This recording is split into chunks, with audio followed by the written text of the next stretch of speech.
Can we look at the royal family thing real quick? Is that okay? Wasn't it on Oprah or something like that? I just want to eat this bagel. Here, Oprah interview Harry Meghan. Let's go. Also shared with Oprah that when they were expecting their son Archie, the palace brought up his title and security DNA from Harry. Oprah asked Prince Harry about that discussion when he joined the interview. What was that conversation? That conversation I'm never going to share. But at the time it was awkward. I was a bit shocked.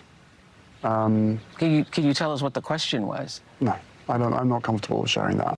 They say it was that lack of support that ultimately led them to step away from royal life. Do you think you would have left or ever stepped back were it not for Meghan? No, the answer to your question is no. You would not have. I wouldn't have been able to because I myself was trapped. They don't get to. Who's his father and his brother?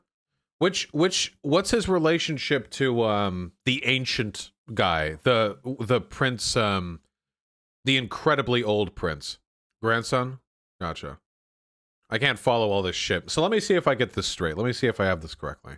So Meghan, her introduction to the royal world sparked controversy in part because she was an American and in part because she's not fully white. Now, I want to be perfectly clear, okay? You have to be some crazy kind of white supremacist for you to ever think that this bitch doesn't pass whatever white standard you're setting, okay?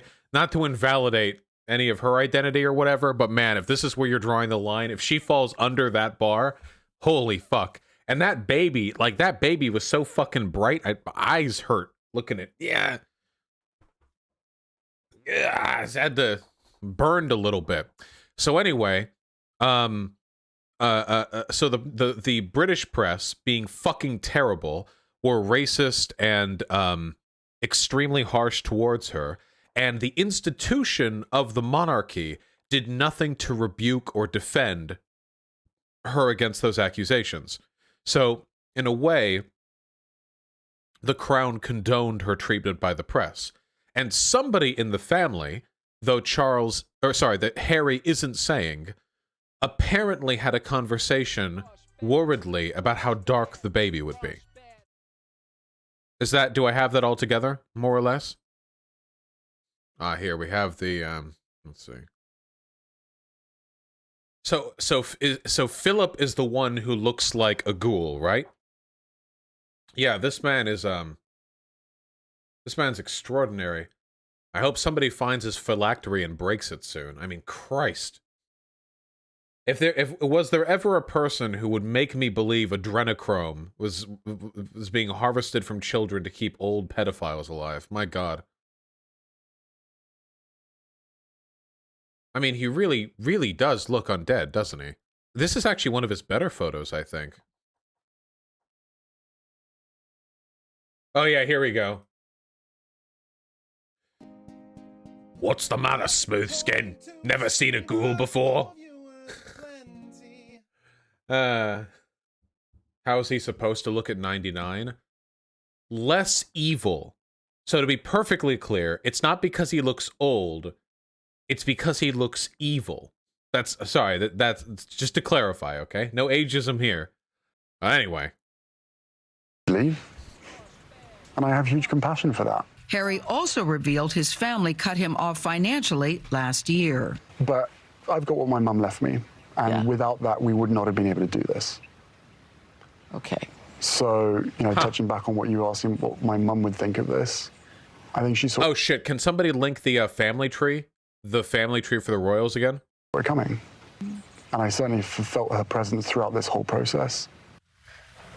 So much to unpack there. But let's start with this. If you or someone you know is seeking mental health resources, you can call the National Alliance on Mental Illness. Yeah. So we have the Queen, we've got Philip, and then we've got... Wow, what a spectacular photo resolution. Why do they do stuff like this? Christ. Can I get a... Here we go. This is better.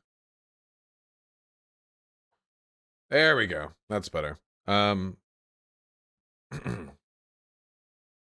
We've got Charles. And Charles gave birth to Harry, and Harry married Meghan. All right. So who do you all think had the conversation about the baby being dark-skinned? I wouldn't... Charles seems like the most likely, since, you know, father, direct lineage. It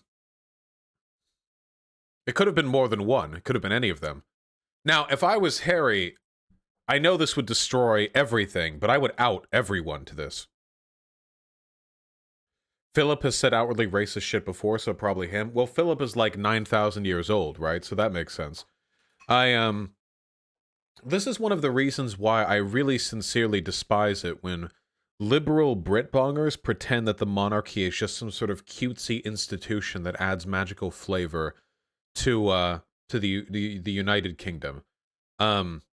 CGP Grey did this video, which probably my least favorite video of any video that he's done, where it's like, oh, the monarchy is just this symbolic thing that adds magic and tourism revenue, which Sean did a debunk video, and it's not true. The monarchy sucks up a lot of wealth. Of course they do. They're essentially just ultra extravagant landlords. But also, the CGP Grey disavowed that video. Oh, I didn't know that. That's nice. Probably should edit the title or something, or maybe he did. It's been a while since I've seen it, but anyway, if assuming that's true, if it was disavowed, but I don't know. Anyway, regardless, there are consequences to the existence of these institutions. If you really think about it, the monarchy in England is essentially a combination of the greatest landlords in the entirety of England, alongside a religious authority, alongside a business magnate, alongside uber celebrities. It's basically every possible avenue of social and political power that you can have united together into some mega institution. Of course an institution like that would be bigoted as shit. I mean, is it really surprising to anybody that an institution rooted in traditionalism to that extent would worry about brown babies? It's conglomerate bourgeois.